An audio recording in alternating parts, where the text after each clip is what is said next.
देवालय साकार जाहले, तत्व ईश्वरी तेथ वसे. भारवाही आधार तयाचा, निश्चलपण पायात बसे. तेज ईश्वरी साठवताना, डोळे भरुनी हृदयात.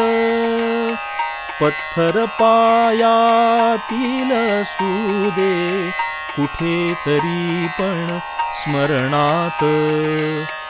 पत्थर पायातील सुदे, कुठेतरी पण स्मरणात.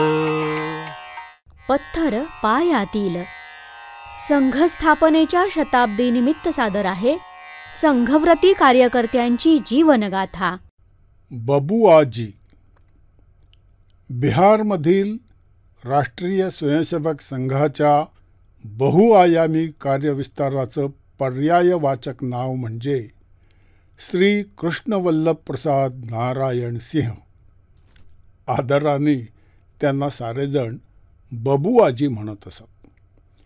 त्यांचा जन्म 16 सप्टेंबर 1914 या दिवशी नालंदा जिल्ह्यातील रामी बिघा या गावातील राय बहादूर ऐदल सिंह यांच्या कुटुंबात झाला. परंतु लवकरच कुटुंबातील सर्व सदस्य नालंदाहून गया येथे स्थलांतरित झाल्याने त्यांचं बालपण गया येथेच गेलं.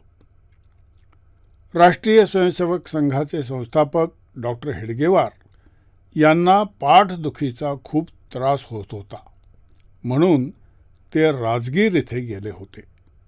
तिथे गरम पाण्याची कुंड होती. या कुंडात बसल्याने या दुखण्यास आराम मिळत होता. त्यावेळी डॉक्टरांची सर्व प्रकारची व्यवस्था आणि काळजी श्री बबुआजी यांनी घेतली होती. डॉक्टर हेडगेवार यांची माणसांची पारख उत्तम होती. त्यांच्या ध्यानात आलं की बबुआजी ही व्यक्ती संघकार्यासाठी अत्यंत उपयोगी आहे. त्यामुळे डॉक्टरांनी स्वतः त्यांना सर्वप्रथम गया शहराचे माननीय संघचालक म्हणून नियुक्त केलं. अशा प्रकारे वयाच्या केवळ 24व्या वर्षी युवावस्थेतच ते संघचालक या नात्याने संघकार्याशी जोडले गेले आणि पुढे आयुष्यभर काम करत राहिले. बबुआजी यांच्याशी डॉक्टरांचा परिचय अखिल भारतीय हिंदू महासभेच्या भागलपूर अधिवेशनात झाला होता.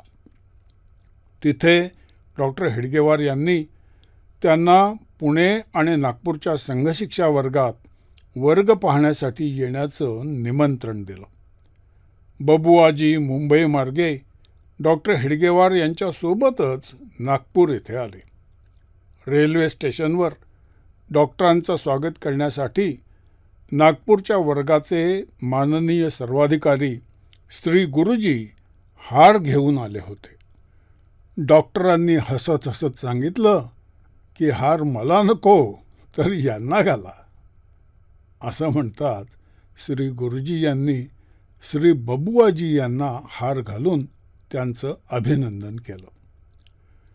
बबुआजी यांचा संपर्क सामाजिक क्षेत्रातील शेकडो महानुभावांशी होता. पटना येथील त्यांच्या घरी अशा प्रकारचे अनेक लोक येऊन गेले होते. त्यांनी आपल्या घराच्या अंगणामध्ये एक शिलापट करून ठेवला होता आणि ज्यांच्या आगमनाने या घराचं पावित्र्य वाढलं अशा अनेक महापुरुषांची नावं त्यावर लिहून ठेवली होती. बबुआजी यांना संघाच्या 5 सरसंघचालकांच्या सोबत काम करण्याचं भाग्य लाभलं होतं. जोपर्यंत त्यांचं शरीर स्वास्थ्य चांगलं होतं तोपर्यंत ते संघकार्यात सतत सक्रिय राहिले.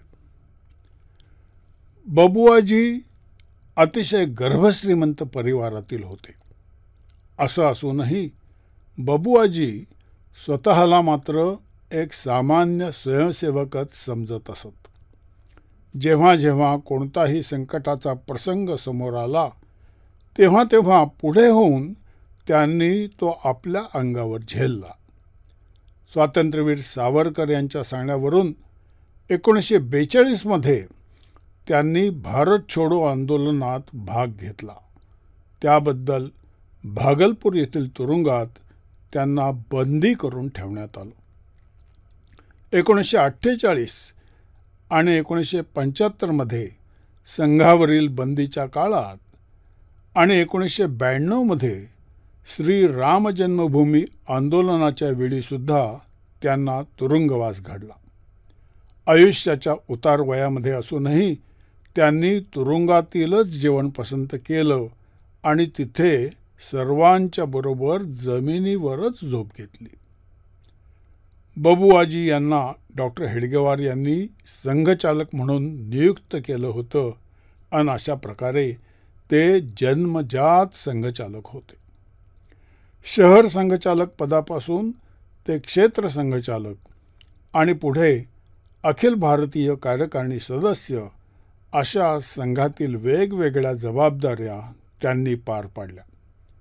जेव्हा वयामुळे शरीर थकू लागलं तेव्हा त्यांनी वरिष्ठ अधिकाऱ्यांना विनंती केली की आता आपल्याला दायित्वमुक्त करावं व यापुढील काळ सामान्य स्वयंसेवकाच्या रूपात राहता यावं. अर्थातच त्यांच्या इच्छेचा योग्य तो सन्मान करण्यात आला. 18 डिसेंबर 2007 आपल्या दीर्घायुषी जीवनाच्या 93व्या वर्षी त्यांचं देहावसान झालं. त्यांच्याच इच्छेनुसार त्यांचे अंत्यसंस्कार त्यांचं सर्वाधिक काळ कार्यक्षेत्र राहिलेल्या गया नगरीमध्ये करण्यात आलं. संघ संस्थापक डॉक्टर हेडगेवार यांनी दाखवलेला विश्वास बबुआजींनी शब्दशः सार्थ करून दाखवला.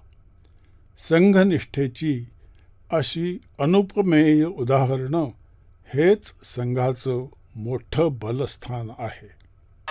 पत्थर पायातील असू दे कुठे तरी पण स्मरणात